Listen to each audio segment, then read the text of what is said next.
नमस्कार बंधुरा बृष्टि रान्नाघरे खूब सुंदर एक हेल्दी खाबार निये आपनादेर काछे चले आसलाम। काछे दूरे जे जेखान थेके आमार भिडियोटी देखछेन आशा करी सबाई भालो आछेन सुस्थ आछेन। प्रतिदिनकार लाइफे आमरा नाना धरनेर हेल्दी खाबार खुंजी। आजके गाजरेर एमन सुंदर एक हेल्दी खाबार करे देखाबो जे एकबार तैरी करले किन्तु बार बार तैरी करते चाइबेन।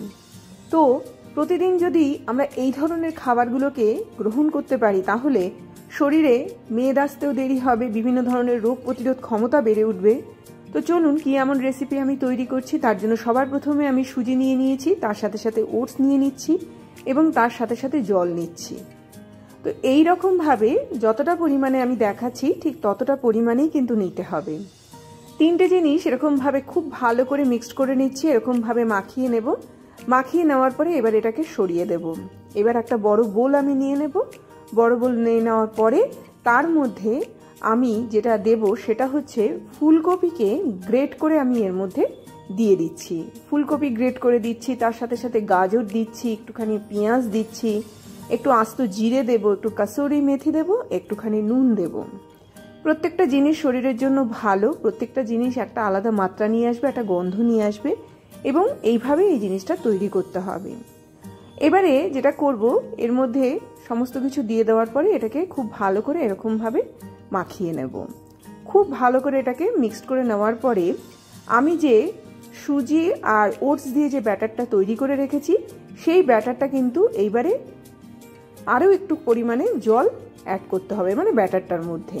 তো আমি এর মধ্যে আরও একটু পরিমাণে জল অ্যাড করলাম। দেওয়ার পরে এটাকে আরও একবার এরকম ভাবে মিশিয়ে নেব, একদম পারফেক্ট যাতে ব্যাটারটা তৈরি হয়। এবারে গাজরের যে মিশ্রণটা আমি তৈরি করেছি গাজর আর ফুলকপি দিয়ে তার মধ্যে কিন্তু এই ব্যাটারটা পুরোপুরি ঢেলে দিতে হবে, ঠিক এই রকম ভাবে। তাতে করে কি হবে, সবার প্রথমে ওটসটাকে একটু ভিজিয়ে রাখলেন, তারপর এটার মধ্যে পরিমাণ মতো জল দিলেন। আপনারা যদি জল দিতে না ভালোবাসেন তাহলে একটু দুধ দিতে পারেন, আরও বেশি হেলদি হবে। এবার পুরোটা একসঙ্গে খুব ভালো করে মিশিয়ে নিতে হবে। মিশ্রণটাকে খুব ভালো করে একটু মিশিয়ে নেবেন যাতে প্রত্যেকটা অংশের সঙ্গে প্রত্যেকটা জিনিস মিশে যায় এবং পারফেক্ট একটা মিশ্রণ তৈরি হয়। তো এইভাবে মিশ্রণটা তৈরি হয়ে যাওয়ার পরে এটাকে সাইডে আমি সরিয়ে রাখলাম। দুটো স্টিলের গ্লাস আমি নিয়ে নিলাম। এবার স্টিলের গ্লাসের মধ্যে সামান্য একটুখানি করে আমি তেল দিয়ে দেবো। আপনারা যদি মনে করেন একটু বাটারও দিতে পারেন বা ঘিও দিতে পারেন। খুব ভালো করে এটাকে মাখিয়ে নিতে হবে। মাখানোর পরে এই যে আমি মিশ্রণটা তৈরি করেছি সেই মিশ্রণটা এর মধ্যে আমি ঢেলে দেবো। আপনাদের যদি মনে হয় যে না এটা পরবর্তী সময়ে তুলতে অসুবিধা হয় সেখানে বাটার পেপার আপনারা ইউজ করতে পারেন। বাটার পেপারকে একটুখানি তেল ব্রাশ করে এর ভেতরে গ্লাসের মধ্যে ঢুকিয়ে দেবেন। তারপরে যখন এটা একদম ভাপে তৈরি হয়ে যাবে বাটার পেপারটা ধরে এটা তুলে নেবেন। যেভাবেই করুন না কেন এটা তেল দিয়েও করা যায়, খুব সুন্দর ইজিলি উঠে আসবে। আপনারা বাটার পেপারও প্রয়োগ করতে পারেন। তো এইবারে আমি গ্লাসগুলোর মধ্যে এরকমভাবে ঢেলে দিচ্ছি একটা চামচের দ্বারা। খানিকটা করে অংশ ঢালবো, তার মধ্যে সামান্য একটুখানি কিশমিশ দেবো, সামান্য একটুখানি কাজু দেবো, তারপরে আবার এই মিশ্রণটা এর মধ্যে আমি ঢেলে দিচ্ছি। তো এই রকম ভাবেই কিন্তু মিশ্রণটাকে ঢালবো। সামান্য একটুখানি কাজু কিশমিশ দেবো। আপনারা অন্য ড্রাই ফ্রুট ভালোবাসলে অন্য ড্রাই ফ্রুটও এর মধ্যে ব্যবহার করতে পারেন। এবং এই রকম ভাবেই কিন্তু একটু করে মিশ্রণ দিতে হবে, একটু করে কাজু কিশমিশ দিতে হবে, আবার মিশ্রণ দিতে হবে এবং সবার শেষে আমি এটাকে পুরোপুরি কমপ্লিটলি এরকমভাবে ঢেকে দেবো। তো আমার এরকম রেডি হয়ে গেল। এইবার আমি একটা পাত্রের মধ্যে এরকমভাবে জল বসিয়ে দিয়েছিলাম যেটা গরম হয়ে গেছে। এবার এটাকে ঢেকে দেবো 10 থেকে 15 মিনিটের জন্য। এটা একদম খুব সুন্দরভাবে ভেতরটা সেদ্ধ হয়ে যাবে, খুব সুন্দর তৈরি হবে। তো এরকমভাবে একটা প্লেট নিয়ে নিলাম। প্লেট নিয়ে নেওয়ার পরে এগুলোকে একটুখানি ঠান্ডা করে নেব, একদম গরম অবস্থায় করব না, তাতে করে এটা ভেঙে যাওয়ার সম্ভাবনা থাকতে পারে। যেই ঠান্ডা হবে এটা খুব সুন্দর সেট হবে। তো একটা ছুরির দ্বারা আমি এর কিনারগুলোকে এরকমভাবে ছাড়িয়ে দেব। ছাড়িয়ে দেওয়ার পরে তারপরে কিন্তু এটা উল্টো করে দেব। উল্টো করে দিলেই কিন্তু এটা খুব সুন্দরভাবে এরকম বেরিয়ে আসবে। যখনই বেরিয়ে আসবে সেটাকে আবার একটুখানি ঠান্ডা হতে দিতে হবে। তারপরে কিন্তু এরকম পিস পিস করে আমি কেটে নেব।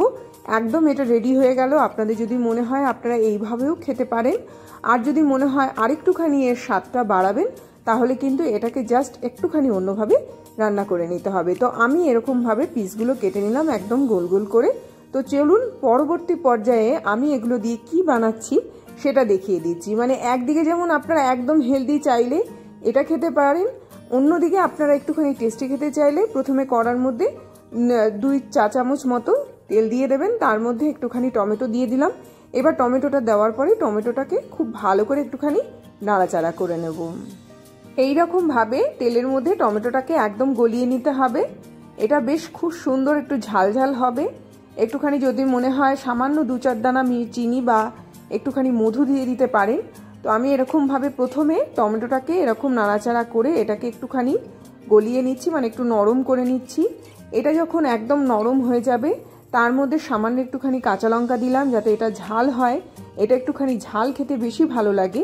তো অবশ্যই এই ধরনের রান্নাতে আপনারা একটুখানি ঝাল দেবেন। কাঁচা লঙ্কা যদি না দিতে ইচ্ছে করে সেক্ষেত্রে গোলমরিচের গুঁড়ো ব্যবহার করতে পারেন। সামান্য একটুখানি হলুদ দিলাম, একটুখানি মানে আমচুর পাউডার দিলাম, একটুখানি টমেটো সস দিলাম। সবকটা দিয়ে এটাকে একটুখানি নাড়াচাড়া করব, একটুখানি ভাজা ভাজা মতো করে নেব। তাহলে বুঝতেই পারছেন এটা যেমন একদিকে হেলদি খাবার, তার সাথে সাথে এটা কিন্তু টেস্টিও খাবার।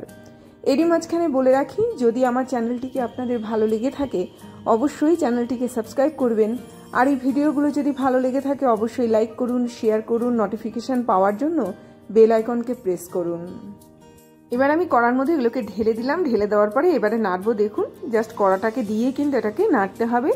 তো এরকমভাবে যদি আমরা তৈরি করি প্রতিদিনকার খাবার একটু ভিন্নভাবে, তাহলে খেতেও যেমন ভালো লাগে, তারপরে আমরা কি করব কি ধরনের রান্না করব সেই চিন্তা থেকেও কিন্তু আমরা একটুখানি রিলিফ পাই। তো এই ধরনের রান্নাগুলো আপনারা তৈরি করে দেখতে পারেন, কেমন হয়েছে খেয়ে অবশ্যই আমাকে ফিডব্যাক দিতে পারেন। তাতে করে কি হবে, আমি এই ধরনের আরও নানা রকমের রেসিপি আপনাদের জন্য কিন্তু নিয়ে আসতে পারবো। তো সবার শেষে একটুখানি নুনও আমি এখানে অ্যাড করলাম, যাতে করে এটা খুব সুন্দর বাইরের দিক থেকেও যাতে খেতে ভালো হয়। তো এরকম চটপটা একটা রান্না অথচ হেলদি রান্না অবশ্যই বাড়িতে তৈরি করবেন এবং অবশ্যই ছোট থেকে বড় সবাই খেতে পারেন। এরকমই কিন্তু রান্নাটা তৈরি করে দেখাচ্ছি। দেখুন একদম পারফেক্ট তৈরি হয়েছে। বেশি ভাজবো না, খুব বেশি কড়া ভাজা করার দরকার নেই। জাস্ট মশলাগুলো এর গায়ের মধ্যে যাতে খুব সুন্দরভাবে মেখে যায় সেই পর্যায় অবধি কিন্তু এটাকে নাড়তে হবে। এইভাবেই তৈরি করুন একটা নতুন রান্না, এইভাবেই খান, এইভাবেই কিন্তু আপনারা ইজিলি বাড়িতেই খুব সুন্দরভাবে এই ধরনের রেসিপিগুলো তৈরি করতে পারেন। বিশেষ করে বৃষ্টির রান্নাঘরে আমি যে ধরনের রেসিপি আপনাদেরকে করে দেখাই সেই রেসিপিগুলো যেমন খেতেও সুস্বাদু হয়, তেমনি কিন্তু স্বাদেও অনবদ্য হয়। তো অবশ্যই বাড়িতে এই ধরনের রেসিপি রান্না করবেন। সবার শেষে আমি একটুখানি বিট নুন দিয়ে এটাকে নামিয়ে নিলাম, যাতে করে এটা একদম অন্য স্বাদের তৈরি হয়। তো এরকমভাবে তৈরি করলাম। এরকমভাবে আপনারা তৈরি করে একবার হলো খেয়ে দেখুন, তারপরে অবশ্যই আমাকে জানাবেন। ভেতরটা দেখিয়ে দিচ্ছি, খুব সুন্দর এটা কিন্তু তৈরি হয়। তো অবশ্যই এভাবে তৈরি করবেন, অবশ্যই এভাবে বাড়িতে খান। এই বলে আজকের মতো বিদায় নিলাম, আসলাম। তাহলে সবাই ভালো থাকবেন, সুস্থ থাকবেন।